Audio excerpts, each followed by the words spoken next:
नराधम अशोक खरातवर आणखी एक गंभीर गुन्हा दाखल झालाय। अशोक खरात विरोधात 7वा गुन्हा दाखल झालाय। करिअर घडवण्याचा सल्ला घेण्यासाठी गेलेल्या तरुणीवर अत्याचार केल्याचं या तक्रारीमध्ये म्हटलंय।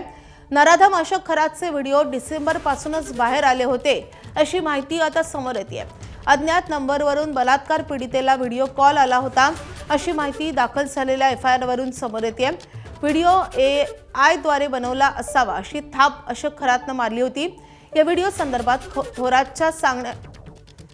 खरातच्या सांगण्यावरून पीडितेची शिर्डी पोलिसात डिसेंबर 2025 ला तक्रार दाखल झालेली होती। मार्च मध्ये खरातला अटक झाल्यावर पीडितेकडून बलात्काराची नव्याने तक्रार दाखल झाली आहे। अशोक खरातने 4 वेळा बलात्कार केल्याचं या पीडित मुलीने म्हटलंय।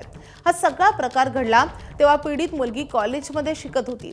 अशोक खरातने 4 वेळा बलात्कार केल्याची तक्रार आता पीडित मुलीने केली आहे। तसंच वाच्यता केल्यास दैवी शक्तीने आईवडिलांना मारून टाकेन अशी धमकीही या मुलीला देण्यात आली होती। पीडित मुलगी ही आईवडिलांसह खरातकडे गेली होती। शेतात घर बांधण्यासाठी योग्य जागा सांगा असं म्हणत कुटुंब खरातकडे गेलं होतं। तिसऱ्या भेटीत मुलीनं खरातला कोणत्या शाखेत प्रवेश घ्यावा अशी विचारणा केली आणि त्यानंतर उपाय सांगण्याच्या बहाण्यानं नराधम खरातनं तिच्यावर बलात्कार केलाय। आपले प्रतिनिधी मुकुल कुलकर्णी आपल्या सोबत आहेत। मुकुल, खरातचे हे सगळे कारनामे नवनवे समोर येत आहेत। या नव्या तक्रारीमध्ये नेमकं काय म्हटलंय?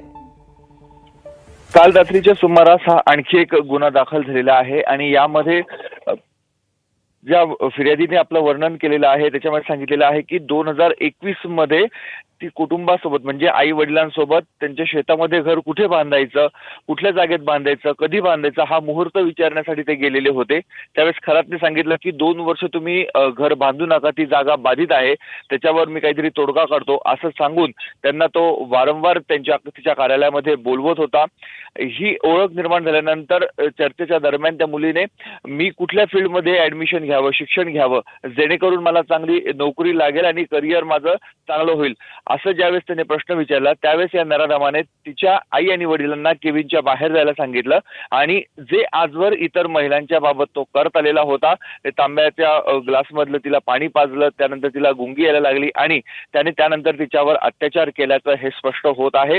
फिर्यादीमध्ये त्याची नोंद करण्यात आली आणि सर्वात महत्त्वाचं म्हणजे याच महिलेने काही दिवसापूर्वी शिर्डीमध्ये एक गुन्हा दाखल केलेला होता। तो नीरज जाधव याच्या विरोधात केलेला होता। मात्र तो गुन्हा देखील आपण अशोक खरात याच्या दबावामुळेच केलेला होता असं तिने सांगितलेलं आहे। एकूणच मी दैवी अवतार आहे, मी महादेवाचा अवतार आहे असं सांगून तुझं याबाबत कोणाला जर काही बोलली तर कुटुंब तुझं उद्ध्वस्त होईल, तुझ्या वडिलांचा मृत्यू होईल अशी भीती वारंवार तो दाखवत होता आणि या मुलीशी या तरुणीशी गैरकृत्य करत होता।